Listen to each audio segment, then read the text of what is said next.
भाई कौन सा स्टॉक खरीदूं बता दे यार। ये फिनेंस वगैरह तो मेरी समझ में बिल्कुल भी नहीं आता। लेकिन तू तो एक्सपर्ट है ना यार, तू ही कुछ बता दे। हाँ जी, तो हमारे रिटेल इन्वेस्टर्स जो है ना, मल्टीपल प्लेटफॉर्म पर मल्टीपल लोगों से ये क्वेश्चंस पूछते हैं, अपने फ्रेंड से भी कई बार कि भाई टेल मी, कौन सा स्टॉक खरीदूं लॉन्ग टर्म के लिए।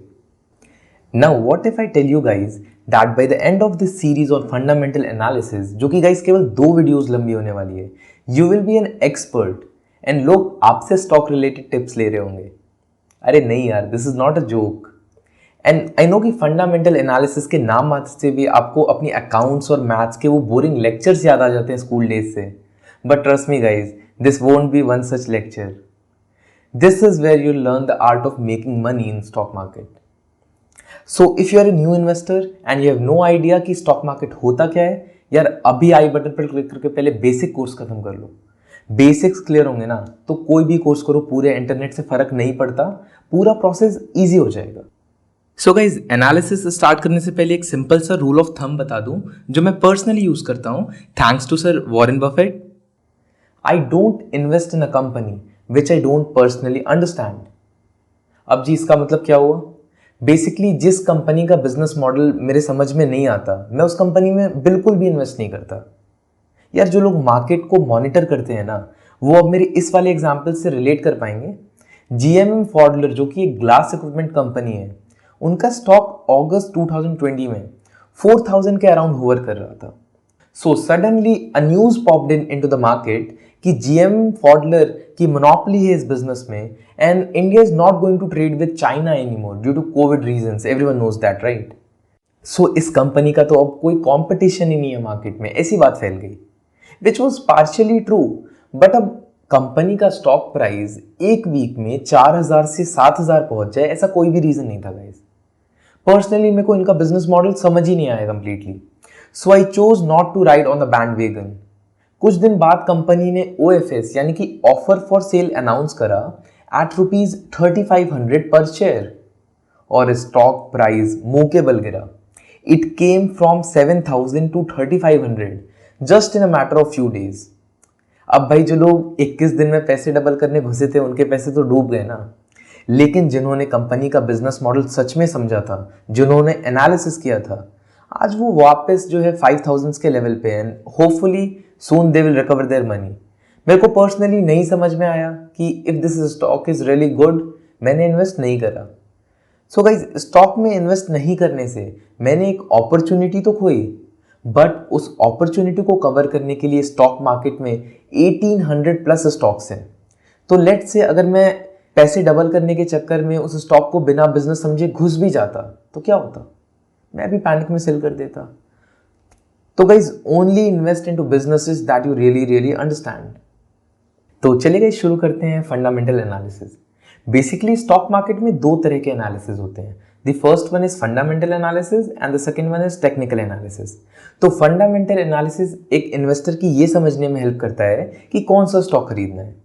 Technical analysis on the other hand ये समझने में मदद करता है कि उस स्टॉक को कब खरीदना है, उसका एंट्री और एग्जिट पॉइंट क्या होगा। अब देखो, फंडामेंटल एनालिसिस को आप 2 पार्ट्स में डिवाइड कर सकते हो, और इसके सेकंड पार्ट में गाइज मैं कुछ ऐसी चीजें बताने वाला हूं जो केवल एक पेड कोर्सेज में बताई जाती हैं। तो वीडियो को एंड तक देखना पूरी इंफॉर्मेशन के लिए। पहले नंबर पे आता है क्वालिटेटिव एनालिसिस। इसमें बेसिकली आप एक कंपनी की क्वालिटी और मैनेजमेंट का एनालिसिस करते हो। टॉप मैनेजमेंट ऑनेस्ट है या नहीं, मैनेजमेंट शेयर होल्डर्स के लिए कितना सोचती है, कंपनी के एग्जिस्टिंग और अपकमिंग प्रोजेक्ट्स क्या हैं, कंपनी पर डिफेमेशन यानी फ्रॉड के कितने केसेस चल रहे हैं, मैनेजमेंट पर इनसाइड ट्रेडिंग के केसेस हैं या नहीं भी हैं। अब देखो, इनमें से मोस्ट ऑफ द चीज़ें आपको कंपनी की एनुअल रिपोर्ट्स में मिल जाएंगी।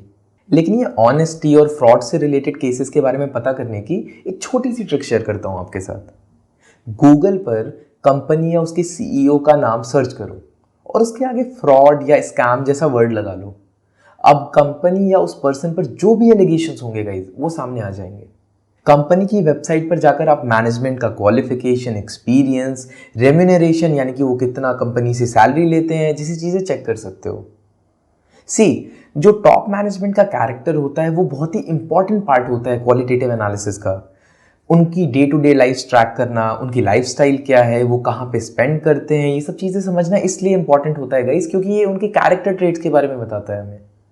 अब वैसे तो एक कंपनी का बिजनेस मॉडल भी क्वालिटेटिव एनालिसिस में आता है, लेकिन जैसा कि मैंने आपको बताया वो मैं फंडामेंटल एनालिसिस स्टार्ट करने से पहले ही कर लेता हूँ। तो अब बिजनेस मॉडल के अंदर एक बहुत ही इंपॉर्टेंट टर्म आता है गाइज, जिसे सर वॉरेन बफे ने पॉपुलराइज किया है, मोट। देखो, मोट का मतलब होता है कि एक कंपनी अपने कॉम्पिटिटर्स के ऊपर कैसे एडवांटेज क्रिएट कर पा रही है। क्या वो अपने लॉन्ग टर्म प्रॉफिट्स प्रोटेक्ट कर पा रही है, अपना मार्केट शेयर प्रोटेक्ट कर पा रही है। एक वर्ड में बताऊं यार तो Maggi Maggi Maggi. Well I know that was lame. अच्छा सॉरी, 3 वर्ड्स भी हो गए। देखो, बेसिकली जितनी भी कंपनीज है मार्केट में जिन्होंने एक एडवांटेज क्रिएट किया हुआ है अपने कॉम्पिटिटर्स के ऊपर, जैसे KFC for example, they have a secret recipe. Domino's, Maggi, Pidilite जो कि फेविकोल बनाती है, इन्होंने एक एडवांटेज क्रिएट करी हुई है अपने कॉम्पिटिटर्स के ऊपर। सो दैट्स एग्जैक्टली व्हाट मोट इज ऑल अबाउट। देखो यार, कोई भी डिसीजन गट फीलिंग पे बिल्कुल भी नहीं लेना। इतना सारा डेटा है हमारे अराउंड, कोई भी एजम्पशंस लेने की नीड ही नहीं है। जो भी डेटा है उनको देखो and you will be taking a data driven decision. Number 2 पे आता है गाइस क्वांटिटेटिव एनालिसिस। इसमें हम इकोनॉमी, इंडस्ट्री और कंपनी का एनालिसिस करते हैं। बेसिकली 2 अप्रोचेस होते हैं यार स्टॉक सिलेक्शन के। The first one is top to bottom approach, जिसमें हम पहले इकोनॉमी का, फिर इंडस्ट्री का एंड देन कंपनी का एनालिसिस करते हैं। And the second one is bottom to top approach, जिसमें पहले हम कंपनी का, देन इंडस्ट्री का एंड देन इकोनॉमी का एनालिसिस करते हैं। देखो, अब इस चीज की तो एंडलेस डिबेट्स है यार कि which one is better. According to me दोनों अप्रोचेस में कोई फर्क नहीं है, अगर आप आगे का एनालिसिस क्लियरली समझ पाते हो तो। So let's start with economic analysis first. तो क्या है भाई ये इकोनॉमिक एनालिसिस? अरे यार, जिस भी कंट्री की स्टॉक मार्केट में आप इन्वेस्ट करते हो, पहले उस कंट्री की इकोनॉमी को भी तो समझोगे ना। अब मान लो चाइना जैसी कंट्री है जिसकी ग्रोथ रेट तो फिनोमिनल है, आप उसमें इन्वेस्ट करते हो, इनफैक्ट वहाँ की बेस्ट कंपनीज में इन्वेस्ट करते हो, तो क्या आपको कंपाउंडेड रिटर्न्स मिलेंगे? अरे नहीं मिलेंगे कंपाउंडेड रिटर्न्स यार। पता है क्यों? बिकॉज चाइना की इकोनॉमिक पॉलिसीज बहुत अलग हैं। वहाँ की गवर्नमेंट कंपनीज को एम्प्लॉयज़ के वेजेस बढ़ाने के लिए पुश करती है। वहाँ कैपिटलिज्म प्रेवलेंट नहीं है लाइक इंडिया एंड USA। तो सीधी सी बात है, देखो, अगर आप इकोनॉमिक एनालिसिस किए बिना किसी भी कंट्री की बेस्ट कंपनीज में भी इन्वेस्टमेंट्स करते हो तो भी रिटर्न्स गारंटीड नहीं होते। हाँ जी, तो अब मिलियन डॉलर क्वेश्चन ये है कि कैसे करें इकोनॉमिक एनालिसिस। देखो यार, 3 पॉइंट्स की बात है, केयरफुली सुनना। ये समझ गए तो लाइफ में इकोनॉमिक एनालिसिस कभी नहीं भूलोगे। Number 1, gross domestic product. अब जैसे फुल बॉडी मेडिकल चेकअप आपकी बॉडी की हेल्थ बताता है ना, वैसे ही GDP एक कंट्री की इकोनॉमिक हेल्थ बताती है। देखो, GDP एक कंट्री की गुड्स और सर्विसेज जो भी प्रोड्यूस होती हैं एक साल के टाइम इंटरवल में, उसका कैलकुलेशन होता है। देखो, अब अगर एक कंट्री हायर GDP से ग्रो कर रही है तो इट डेफिनेटली मीन्स कि वहाँ पर लोगों की परचेजिंग पावर ज़्यादा है, तभी वो ज़्यादा गुड्स और ज़्यादा सर्विसेज कंज्यूम कर रहे हैं। तो इसका अब सीधा मतलब क्या है कि कंपनीज को भी प्रॉफिट ज़्यादा हो रहा है। अब कंपनीज को जितना ज़्यादा प्रॉफिट होगा, स्टॉक मार्केट तो उतना ही ऊपर जाएगा। तो देखो, GDP और स्टॉक मार्केट की कहानी तो बिल्कुल ही सिंपल है। नंबर 2 पे आता है रेपो रेट। अब देखो, जैसे हमें पैसा चाहिए होता है तो हम कहाँ जाते हैं? नहीं, दोस्तों के पास नहीं यार, दोस्त तो पैसे देते ही नहीं है। हम जाते हैं बैंक के पास। तो बैंक क्या करता है? बैंक एक इंटरेस्ट चार्ज करता है इन लोन्स पे। This is known as the cost of credit. इसी तरह जब एक बैंक को पैसा चाहिए होता है तो वो जाता है RBI के पास। अब RBI जिस रेट पे कमर्शियल बैंक्स को पैसे देती हैं, हम उसको रेपो रेट कहते हैं। अब मान लो रेपो रेट 5% है, तो बैंक अगर RBI से 1,000 रुपए का लोन लेता है, अरे नहीं यार, 1,000 रुपए का लोन कभी नहीं लेता, ये नंबर्स क्रोर्स में होते हैं, बट मैं सिंप्लीफाई करना चाहता हूँ इस प्रॉब्लम को। तो वो कितना इंटरेस्ट देंगे 1,000 रुपए पे? 5% के हिसाब से उन्हें 50 रुपए RBI को इंटरेस्ट देना पड़ेगा। तो आप खुद सोचो, रेपो रेट बढ़ेगा तो क्या होगा? लोन्स कॉस्टली हो जाएंगे, प्रोडक्शन कम हो जाएगा क्योंकि लोन्स कॉस्टली हैं, और ये GDP पे एक नेगेटिव इम्पैक्ट क्रिएट करेगा। Number 3 is SLR and CRR. So CRR stands for cash reserve ratio and SLR stands for saturation liquidity ratio. अरे इतने हेवी भी नहीं है एक टर्म्स, एक बार सुन तो लो पहले। Both of these signify the amount of money that has to be kept aside as per the RBI norms. क्या हुआ, नहीं समझ आया? अच्छा, फिर से सिंप्लीफाई करता हूँ। CRR वो पैसा होता है जो बैंक RBI के पास डिपॉजिट करता है एज अ रिजर्व। तो अगर मान लो करेंट CRR 3% है, तो अगर आप बैंक में 1000 रुपये डिपॉजिट करते हो तो बैंक को उसमें से 30 रुपये आरबीआई के पास डिपॉजिट करने होते हैं और बाकी का 970 वो लोन के फॉर्म में बाहर दे सकता है। नाउ अगर आरबीआई जो है सीआरआर रेट को कम करती है तो क्या होगा, बैंक ज़्यादा पैसा बाहर लेंड कर पाएगा, इसका मतलब बैंक को ज़्यादा प्रॉफिट होगा एंड इन टर्न बिजनेसेस को भी ज़्यादा इजीली लोन मिल पाएंगे, तो इससे इकोनॉमिक ग्रोथ होती है।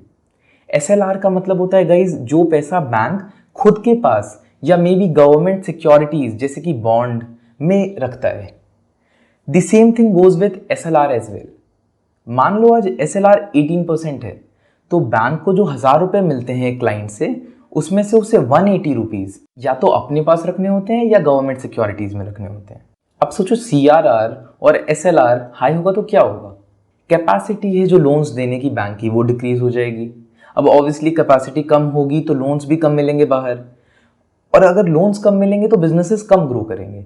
तो गाइज इसका सीधा सीधा इम्पैक्ट होता है इस चीज़ पे कि हमारी इकोनॉमी किस कंडीशन में, किस शेप में है।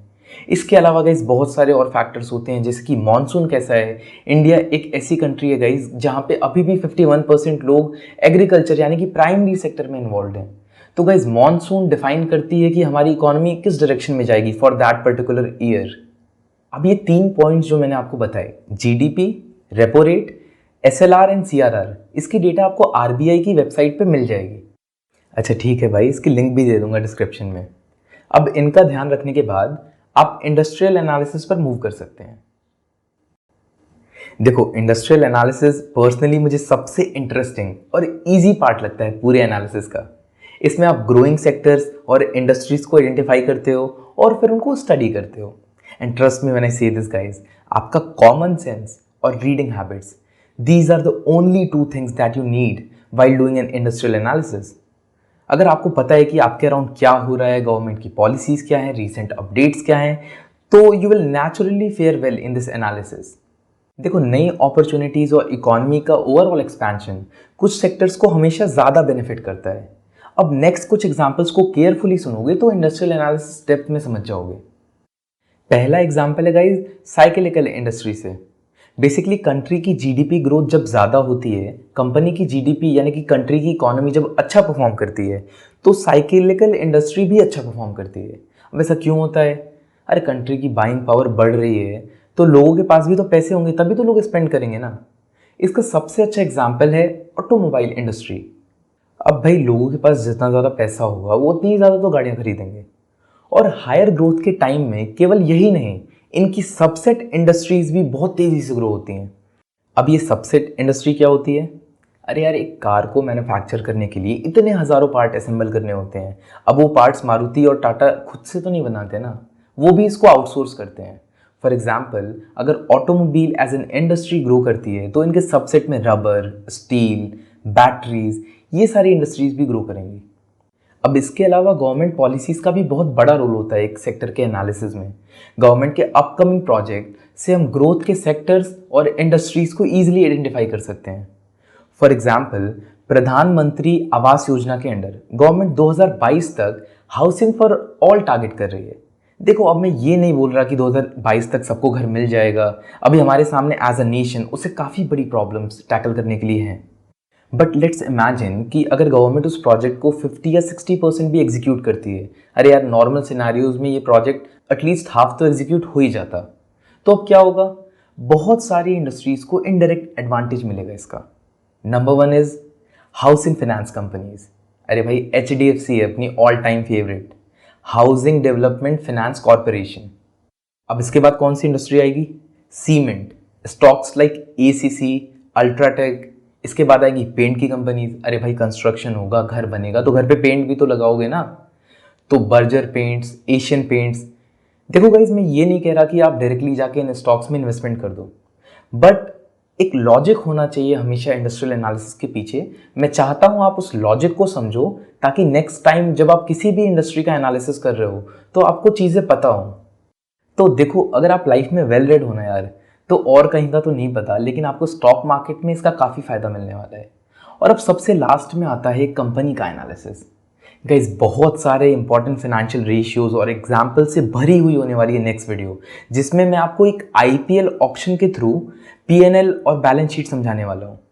तो गाइस चैनल को सब्सक्राइब कर दो ताकि नेक्स्ट वीडियो की नोटिफिकेशन आप तक पहुंच जाए। अगर मेरी स्टॉक मार्केट मिस्टेक से सीखना चाहते हो तो राइट वाली वीडियो पर क्लिक करो, और मार्केट में सेफ रिटर्न्स बनाना चाहते हो तो लेफ्ट वाली वीडियो पर क्लिक करो। और अब तक अगर वीडियो देख रहे हो यार तो एक लाइक तो बनता है।